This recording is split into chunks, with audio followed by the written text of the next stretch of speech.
Thank you, Mr. Chairman, and thank you for calling this hearing. I certainly think the establishment of this commission was an important act. I do still find it somewhat ironic, somewhat perplexing, somewhat amusing that we ended up passing the entire Dodd-Frank Act before we even had the conclusions of the commission in the first place. So the whole reason for being, I'm not sure if it hasn't passed. Having said that, before I get into the conclusions of the majority, I did have a couple of process questions, something I'm somewhat sensitive to since I served on the Congressional Oversight Panel for the TARP Commission. I know that one of the minority members held the 9/11 Commission up as a model of bipartisanship. If I recall right, there were an equal number of Democrats and Republicans that served on that commission, and I believe the resources were equally shared. So I would like to ask you, Mr. Mayor, a couple of questions under your chairmanship. Number one, actually, Chairman Thomas, let me go to you first, and welcome. It's good to see you, sir. Were the minority representatives of the commission, what type of access to the resources of the commission were they granted?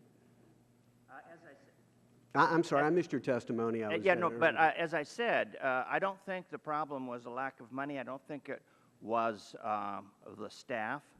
I think we reached a point, and it's very easy to do when you have the kind of makeup that you have. And remember, the charge to the commission were 22 specific agenda items which were reached in a partisan way in this committee.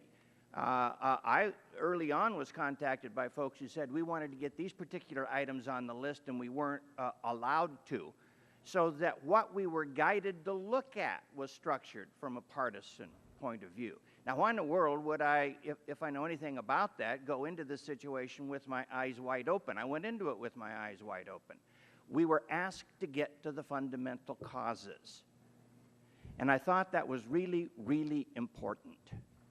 And I was concerned about this business of, as Samuelson calls it, looking at villains and victims. Just let me run a quick analogy. It's like this budget fight right now. We're spending all this time on discretionary spending. It's a dime. Nobody's moving to the fundamentals, which is the entitlement reform area. I was hopeful we could move as a commission to the fundamental causes and understand them. We got side-railed in a partisan political way. I will tell you, the chairman says, well, we shared leadership. Of course we did. Look at the early agendas. There's the chairman's report and the vice chairman's report.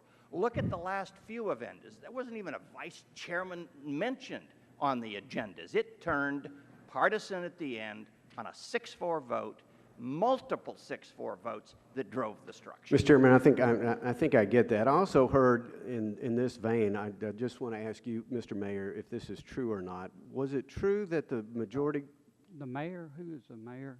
I was treasurer, but I'm sorry. that's okay. Don't worry about it. My mistake. I was trying to give you a promotion. I don't think my hometown would elect me mayor, Mr. Harrison. Yes. Mr. Treasurer, Mr. Chairman, whatever the appropriate title is. I understand the majority report is 400 pages long. I've read summaries. I have not read the entirety of the report. Is it true that in the authorized edition that the dissenters were limited to 9 pages apiece? Is that correct? So first of all, let me comment. The 400 and some pages is actually the report of our investigation. Our conclusions, the commission's conclusions, are actually shorter than the published dissent. And here's how it worked. I think our conclusions are about 20-some pages. It reminds me of the Mark Twain line. Well, were the minority limited in their dissent in the authorized edition? In the authorized edition, any commissioner could give an additional or dissenting view of up to 9 pages. People could combine. But let me add, in the government report and on the web, folks were unlimited. Now, Mr. Thomas, Mr. Holtz-Aiken, and Mr. Hennessy chose not to use that additional space.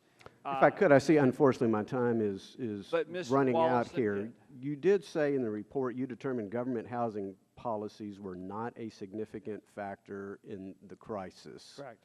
clearly there were strong dissents. So be it the affordable housing goals of Fannie and Freddie, HUD's best practices, CRA, you found no significant factor in the crisis. So let me talk about each of these very quickly. Let me tell you about Fannie and Freddie. And I just want to say very quickly that a deeply flawed business model, this publicly traded corporation with the implicit backing of the government, was a bad model.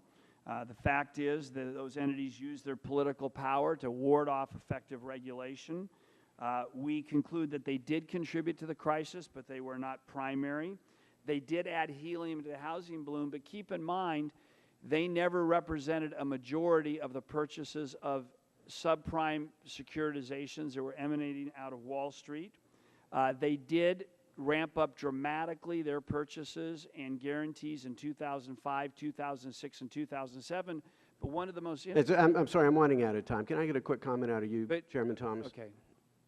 There's one important point I'd like to add if we have time. But it's, sorry. Look,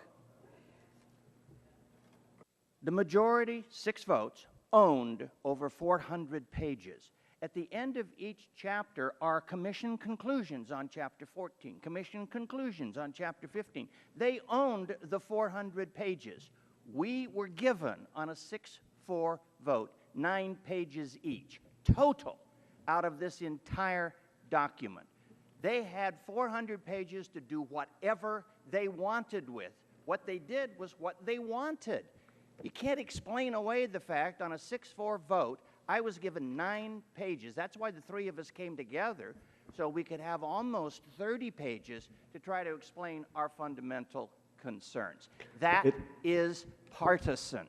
Mr. Chairman, I'll yield back just on this note. I think it's sad and important work is hard to take seriously when it was conducted on such a partisan basis. It's going to be hard to take the nature of this work seriously. I yield back my time. Well, sir, can I make one comment just very quickly? Or I just would say I would stand on the facts of the report, and the facts are truthful. They have withstood scrutiny. I guarantee you every financial institution, every regulator's report over apparently not the scrutiny of several of the dissenting opinions. Could I Thank you. briefly respond? Just No, 25 seconds, because I've been sitting here very quietly. For me. Mr. Congressman, again, in my opening statement, I said when you're looking for victims and villains rather than essential causes, it is easy to examine the same set of facts and arrive at diametrically different conclusions. It isn't the facts, it is the conclusions that we should be focusing on. Thank you. Thank you. I will say that this has been